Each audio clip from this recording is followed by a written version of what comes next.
Hello guys, welcome to Mama V. Another update wey dey reach us today na about how bandits take dey carry money dey waka for dis country. Imagine my people, police catch bandits for Kwara State today. They carry plenty millions of nairas. Make una watch the video, make una see wetin dey happen for dis country o. No be small thing. Pride goes before a fall, but in the digital age, we might need to update that to posting your crimes on TikTok goes before a long prison sentence. It sounds like a joke, but this is the unbelievable reality of what is happening in Nigeria right now.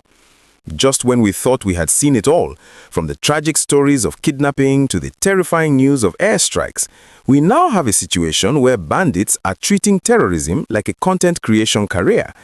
A massive breakthrough has just occurred in Kwara State that connects so many dots in our ongoing security crisis. The Nigeria Police Force has apprehended a notorious bandit kingpin who didn't just terrorize victims.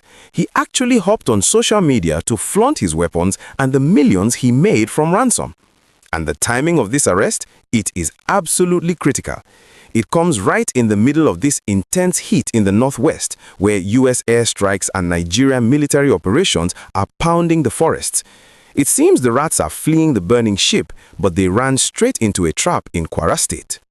Let's really dig into the details of this story because it feels like a movie script. On Friday, December 19, 2025, operatives of the Force Intelligence Department Intelligence Response Team, known as the FID-IRT, pulled off a major covert operation. They were working hand in hand with the Kwara State Police Command.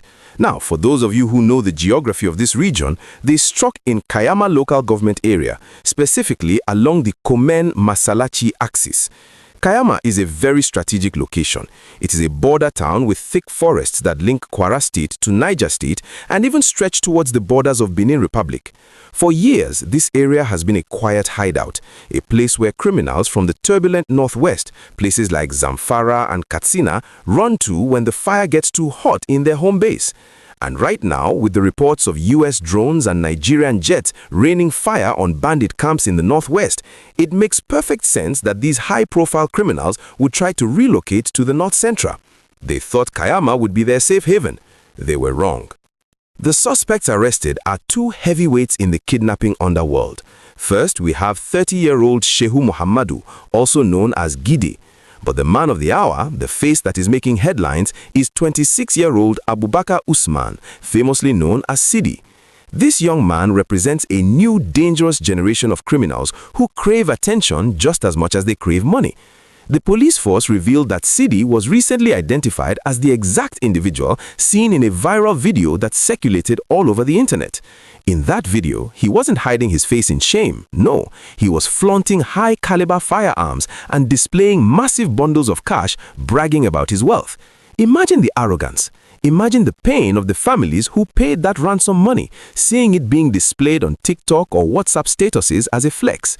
It is a level of impunity that makes your blood boil. He thought he was untouchable, a celebrity of the underworld. But he forgot that the same internet he used to show off is the same tool the intelligence response team used to track him down. Now, I want to pause here for a second because this brings up a huge conversation about how we use social media. We usually think of intelligence gathering as spies in the bushes, but sometimes it is just an officer watching a TikTok video and spotting a landmark or a face. What do you think about criminals snitching on themselves for likes? It is almost laughable if it wasn't so deadly. If you are enjoying this breakdown and you want to keep getting the real gist behind the headlines, please go ahead and smash that like button right now. It really helps us push this video to more people who need to know that the law is actually working. And if you haven't subscribed yet, please click that subscribe button and turn on the notification bell. We are tracking these stories every single day and you don't want to miss what happens next with these guys. Let's talk about what they recovered, because the headline says millions recovered, and the math definitely adds up. When the police intercepted these guys in Komen-Masalachi village, they didn't just find pocket change. They recovered a brand new Honda AC125 motorcycle. Now, you might say it's just a bike, but in the world of banditry, a high-performance bike like this is like a luxury SUV. The police valued this specific red motorcycle at a staggering 1.85 million naira. And here's the chilling part. Investigations revealed that this bike was purchased directly from proceeds from ransom payments. That's 1.85 million naira that was likely squeezed out of a distressed family, now converted into a getaway vehicle. On top of the bike, they found 500,000 naira in cold, hard cash. The police described this as unspent ransom money. So right there, you have over 2.3 million naira in assets recovered from just two men on a motorcycle. But the most dangerous item recovered wasn't the cash or the bike. It was an AK-47. And this wasn't an empty gun. The magazine was fully loaded with 20 rounds of live ammunition. Let that sink in. 20 rounds. That's potential death for 20 innocent people. Taking that one rifle off the streets is a victory that cannot be quantified in naira. Preliminary investigations have revealed that Sidi and Gide belong to a notorious gang that has been terrorizing a massive stretch of Nigeria, from Zamfara and Katsina in the northwest, all the way down to Niger and Kwara in the north-central. This confirms what security experts have been saying. These are not isolated local gangs. They are a syndicate. They move. When the airstrikes hit Zamfara, they move to Niger. When the military sweeps Niger, they move to Kwara. They are also suppliers, running guns and ammo to other criminal groups.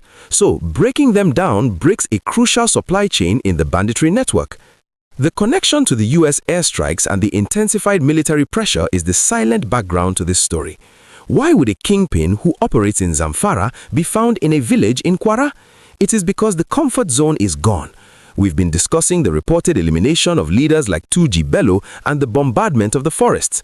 This pressure forces them to migrate, and when they migrate, they make mistakes, they expose themselves. And in Sidi's case, his need for social media fame made him even bigger a target. The Inspector General of Police, Dr. Kayode Egbetokun, has come out to commend the operatives for this breakthrough. He reassured Nigerians that the force is committed to dismantling these networks, whether they are hiding in the deep forest or hiding in plain sight on social media. The suspects are currently cooperating with investigators. This is the part that should make the rest of their gang very nervous. Cooperating usually means they are singing like birds. They are likely giving up names, locations of camps, and the identities of their camp suppliers. To get a lighter sentence, this arrest could trigger a domino effect that takes down even more kingpins in the coming weeks. It is a classic case of how one loose thread or one viral video can unravel an entire criminal sweater. We also have to give credit to the collaborative effort here. The force headquarters in Abuja sent the intelligence response team to work with Kwara State Command. This shows a federal-level interest in securing Kwara State, which has increasingly come under threat. Residents of Kayama and the surrounding areas have been living in fear, with reports of kidnappings becoming too frequent. This arrest sends a strong message to the locals. You are not forgotten. The security apparatus is active and they are hunting these guys down. So, what is the lesson here? For the criminals, it is that there is no hiding place, not in the forest and certainly not on the internet. And for us, the citizens, the police spokesperson CSP Benjamin Hundein said it best. We need to continue supporting the police with timely and credible information. If you see a neighbor suddenly buying a 1.8 million naira bike and flashing cash without a clear job, that's information. If you see new faces lurking in the border villages, that's information. Security is everybody's business. We will continue to follow this case to see who else gets named and arrested as Sidi and Gide continue to talk to the investigators.